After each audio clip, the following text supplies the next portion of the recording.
beaucoup de choses ont été dites, mais pour ce qui nous concerne, c'est la partie relative à la douane. Tout ce qui a été dit concernant la douane, et peut-être un peu nous irons au-delà. Nous sommes là pour restituer ce que nous estimons être la vérité par rapport aux éléments que nous détenons. Et il est important d'éclairer aussi l'opinion publique. Et c'est pour ça que nous sommes là ce soir. Il y aura plusieurs interventions après mon mot introductif, parce que parmi nous ici, il y a des gens qui étaient aux affaires, qui ont suivi le déroulement de cette situation de bout en bout et qui aujourd'hui ont des éléments d'appréciation, des éléments d'éclairage à apporter à l'opinion publique. Nous estimons que cela doit être fait pour que chacun, en son âme et conscience, puisse faire la part des choses. Avant d'aborder le vif du sujet, c'est-à-dire la question relative aux 2 milliards perçus à tort ou à raison dans les caisses de la recette de douane Cotonou-Port, il est important pour nous de relever dans quelle mesure un programme censé booster les recettes douanières, ce programme a appauvri le peuple béninois. De quoi s'agit-il? Nous n'allons pas faire de la politique ni de la théorie. Bénin Contrôle a signé un programme avec le gouvernement pour booster, comme je l'ai dit tantôt, les recettes douanières. Mais qu'est-ce qu'il en est réellement? Est-ce que les fruits ont tenu la promesse des fleurs? Entre autres compartiments de ce programme, nous avons la gestion des véhicules d'occasion, le transit. Avant ce programme, cette filière marchait bien. Mais avec Bénin Contrôle, qui a opéré sur les véhicules d'occasion de novembre 2011 à mars 2012, l'État a perdu 7 milliards. Vous imaginez, nous avons les tableaux ici. L'État béninois a perdu 7 milliards. Mais pendant ce temps, le prestataire encaissait plus de 6 milliards de francs CFA. Nous laissons l'analyse à votre appréciation. Dans le même temps, un programme qui devrait booster les recettes et dynamiser le trafic au port de Cotonou a fait baisser le trafic de près de 18%, pendant que ce même trafic augmentait dans l'ordre de 25% dans les autres pays de la sous-région, en l'occurrence nos ports concurrents. Allant encore plus loin, en ce qui concerne les marchandises, c'est-à-dire le programme de vérification avant embarquement, on nous a promis déjà en 2011 que nous allons atteindre la barre des 500 milliards avec ce programme. Mais qu'en est-il réellement? En 2011, la douane a connu encore un gap de près de 14 milliards. Dans le même temps, le prestataire gagnait 7 milliards 200. De janvier à mai 2012, nous avons encore connu un gap de 4 milliards. Pendant ce temps, le prestataire gagnait encore. Donc, c'est sans embâche et c'est sans équivoque que ce programme, dans son application, dans sa gouvernance, a appauvri le peuple béninois. Et c'est l'occasion de le répéter devant tout le peuple pour qu'on sache que contrairement à ce qui devait se faire, cette réforme dans sa gouvernance n'a pas profité à la douane, mais a profité aux prestataires. C'est pourquoi nous saluons ici le courage du chef de l'État qui a pu mettre fin à ce programme. Mais on nous a dit juste à la fin de ce programme, jusqu'à la suspension du programme, que la douane n'allait pas tenir, que l'État n'allait pas avoir les fonds pour payer les salaires. Mais loin s'en faut. Juste après la reprise, en mai 2012, nous avons, cette année même, les douaniers se sont retroussés les manches. Et pour la première fois dans notre histoire, nous avons dépassé le gap des 300 milliards, sans Bénin Contrôle. Ah, on nous a dit, non, les douaniers, ça c'est le coup du hasard, ils ne peuvent pas mieux faire. 2013, on a encore battu des records. On a fait 19 milliards de dépassements de quotas. Donc c'est pour vous dire que sans donner contrôle, la douane se porte très bien. La réforme, elle est notre réforme. Une réforme qui ne doit pas tenir compte de l'institution qui a la gouvernance, qui a la réforme, qui a conçu sa réforme, elle ne pouvait pas marcher. C'est notre réforme à nous. Et quand donné contrôle est parti, on a pu faire de cette réforme une réalité. La preuve aujourd'hui, on est allé très loin dans nos réformes. Vous allez à l'aéroport aujourd'hui, on a un scanner. Sous peu, on aura un scanner au port de Cotonou et bien d'autres choses encore. Je voudrais vous dire que contrairement à ce que M. Talon, puisqu'en voulant parler, il dit Benin Contrôle est adjudicateur du PBI, c'est faux et archi faux. La notification est là. Vous pouvez voir la notification, c'est faux et archi faux, c'est SGS. Et il a demandé à SGS, en voulant signer, il a demandé à SGS de sulfatuer. SGS a dit non, elle est présente dans près de 40 pays. Et que mais il va tuer son pays. C'est là qu'il a craqué la porte. Je voudrais que, contrairement à ce que M. Talon a dit, pour dire il devrait payer au niveau de la douane et au niveau de Ségur, c'est encore faux et archi faux. Le DG social est là. Il y a une autre qui a dit pour prendre ses sous, c'est au niveau de Benin et au niveau de Ségur qui doit prendre les sous. Chers amis journalistes, ça, c'est ce qui est versé à Benin Contrôle.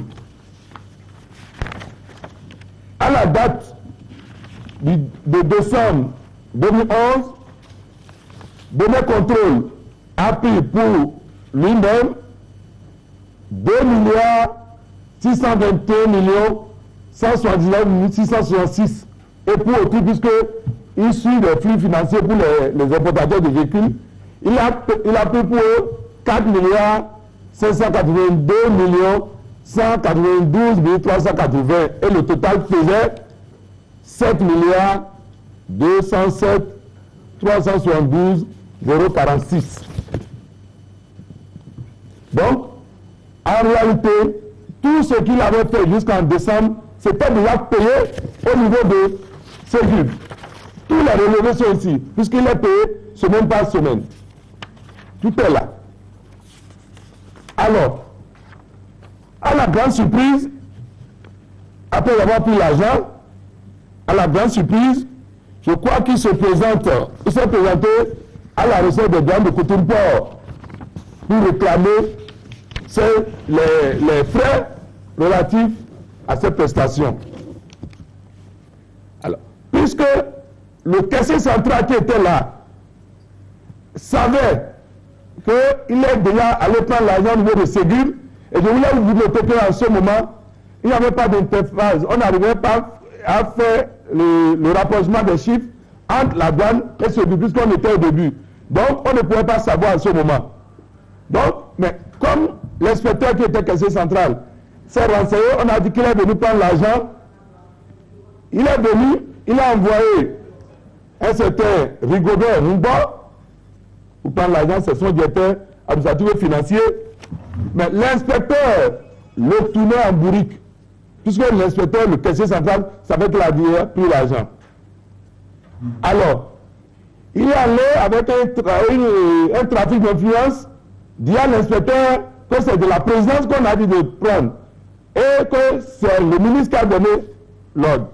Maintenant, chers camarades et chers amis, l'inspecteur, le caissier central, l'a tourné en bourrique. Et malheureusement, le receveur qui était là, on ne savait pas que il était de connivence avec eux. Donc, le 22 décembre, je vais vous lire rapidement, le 22 décembre, le receveur adressait une demande d'explication à l'inspecteur caissier central qui refusait de prendre l'argent. Il est à monsieur, bon, je ne vais pas appeler son nom, demande d'explication. Vous avez vous-même pris rendez-vous avec les représentants de la société Benin Contrôle pour un versement que vous devez effectuer au profit de la dite société le lundi 19 décembre 2011. Contre toute attente, les intéressés qui se sont présentés à votre bureau le jeudi 22 décembre 2011 n'ont pu entrer en possession de la somme attendue. Vous êtes invités à m'expliquer, et ce, avant 20 heures, les raisons qui justifient cette attitude préjudiciable à la bonne collaboration entre l'administration des douanes et la société Bénin Contrôle. Signé dessous, Soyon, c'était lui, le receveur. Mais vous savez, nous sommes des hommes en uniforme. On dit exécution avant réclamation.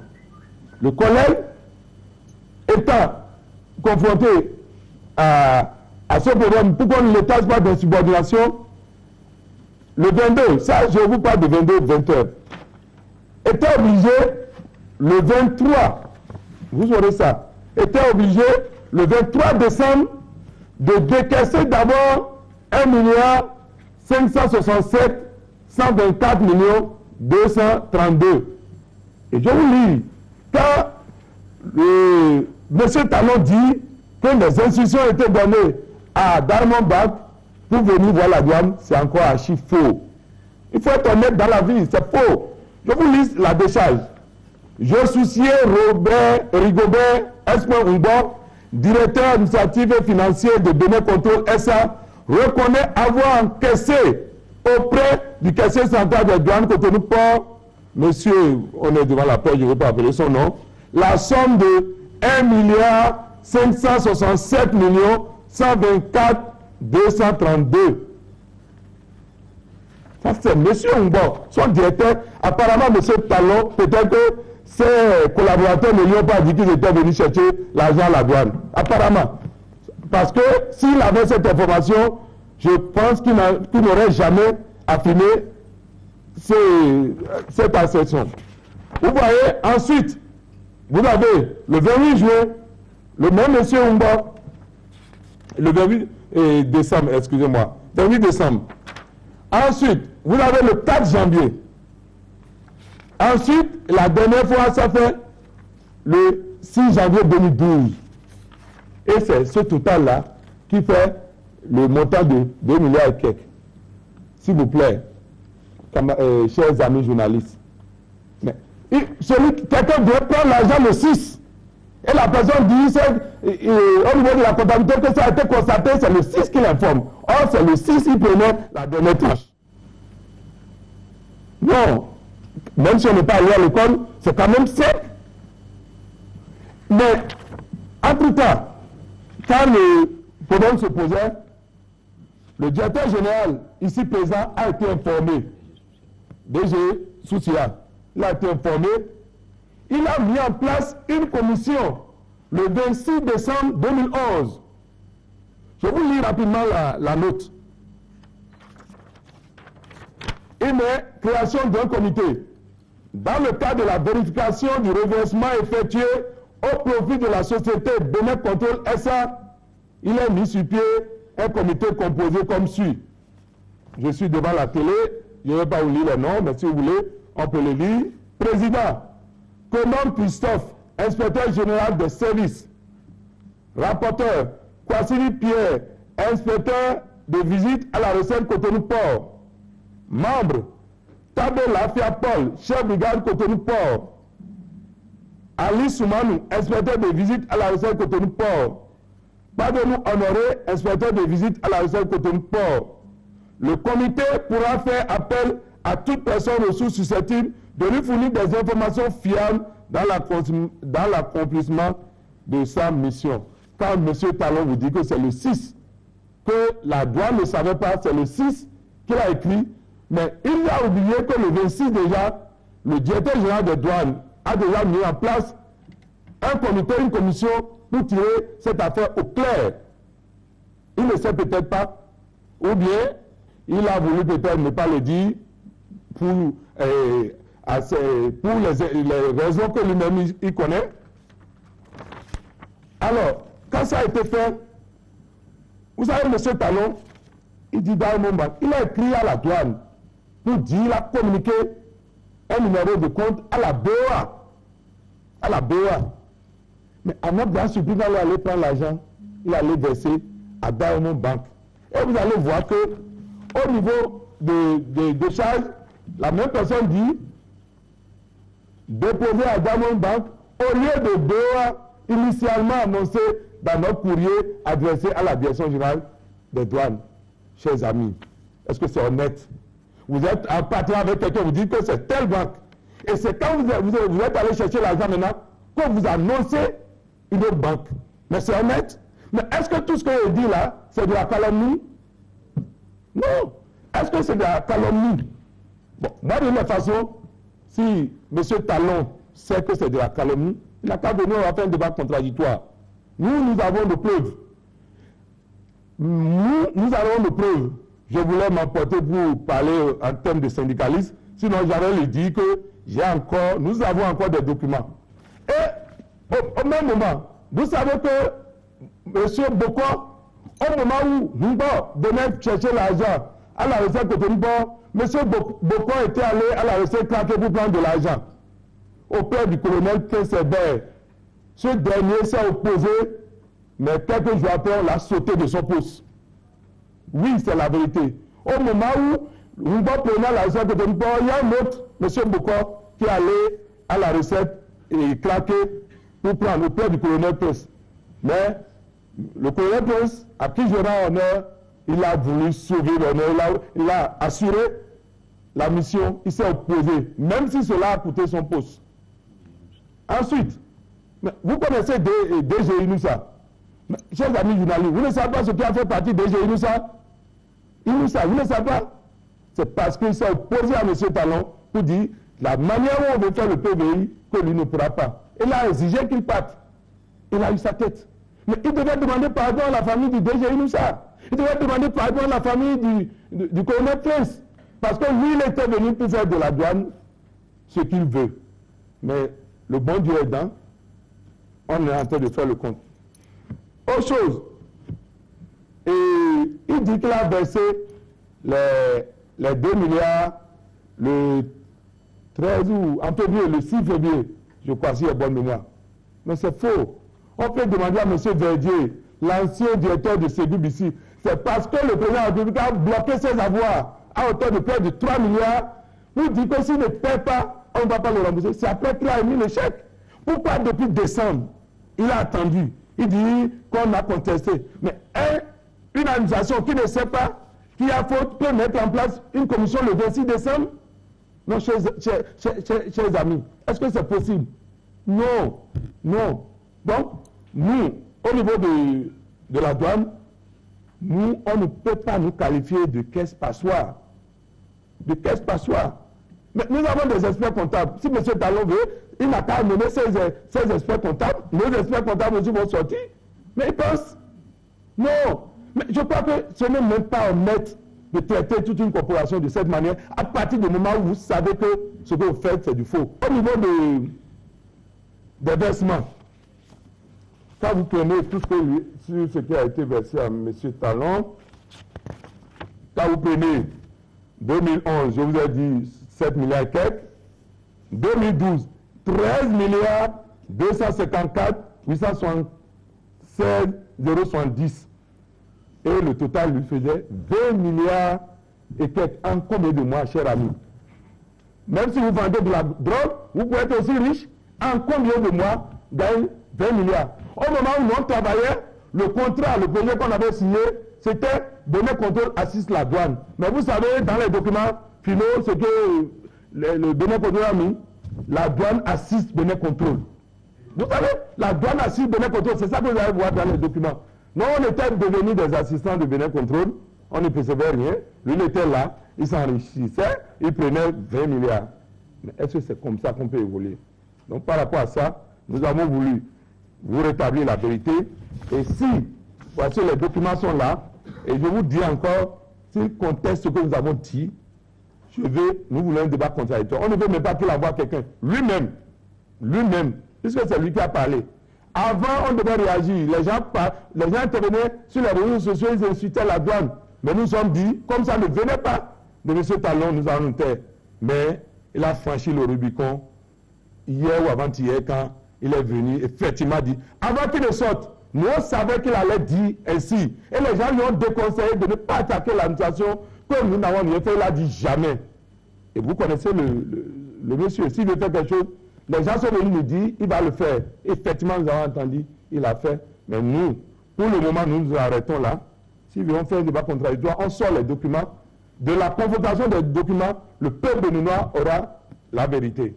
Le DG a été mis à part. Pourquoi? C'est à des faits que vous savez. Parce qu'il faut enlever le DG. Il faut lui créer un problème pour l'enlever. Mais heureusement, j'ai fini ma carrière en beauté. 2007, il a demandé au caissier central. Le caissier central a résisté. Il a résisté. Ça a été reporté. Le paiement a été reporté à 3 jours. Ça a été reporté à 1 semaine. Jusque-là, le DG n'était même pas au courant. Mais quand je suis informé, j'ai appelé le receveur. Il m'a dit oui, ils ont pris l'argent. J'ai dit ah bon, tu as les notes de service? Il a dit oui. J'ai appelé le caissier central. C'est lui qui m'a informé qu'il a résisté, et que c'est son chef hiérarchique qui l'a autorisé. Qu'il est allé plus de 3 fois dans son bureau et qu'une fois, il a pris le téléphone, qu'il m'a appelé, selon lui. Or, il ne m'a pas appelé. Et selon lui, c'est le DG qui a donné l'ordre, soit c'est la présidence qui a donné l'ordre, et il était obligé de fléchir. Quand j'ai appris ça, je lui ai adressé une demande d'explication. J'ai dit de faire une demande d'explication au caissier central. Il a répondu. Il a répondu, et c'est à moi de rendre compte à l'autorité hiérarchique. J'ai rendu compte. Et comme c'est une soustraction frauduleuse, je crois qu'en droit, on taxe ça de vol. Et quand il a vol, il faut une poursuite. C'est pour ça que j'ai écrit une plainte qu'il a montrée à la télé. Ma plainte est valable, mais je n'étais pas informé. La caisse, c'est moi qui j'ai cette caisse. Je suis responsable de cette caisse. Dès lors qu'il y a une soustraction frauduleuse, je dois faire une plainte. C'est comme ça qu'est née ma plainte. Je ne l'ai pas fait au hasard. Je ne l'ai pas fait parce qu'il n'a rien. J'ai tous les documents encore là. J'ai été reçu par la hiérarchie policière. Ils m'ont écouté. Ils m'ont écouté. Donc, cet argent de 2,7 milliards est un surplus qu'il a pris en plus, qu'il a perçu en plus de ce qu'on lui payait, puisqu'il a pris l'argent au guichet unique. Le deuxième montant qu'il a pris a servi à quoi? D'où vient ce deuxième montant? Pour moi, je suppose qu'il a été payé par Ségur. Et j'ai toutes les notes avec moi. On ne peut plus penser que M. Tanon et son équipe iraient à la caisse centrale pour chercher l'argent. M. Tanon n'est pas seul. Pourquoi les autres structures ne sont pas parties là-bas? Je vous dis, il a le port au nord, il a la Solomap, il a le CNCB, il a Ségur même, et c'est le BFU. Pourquoi c'est lui seul qui s'empresse d'aller chercher l'argent là-bas? Il n'a qu'à demander la permission au DG. C'est le minimum qu'on lui demande.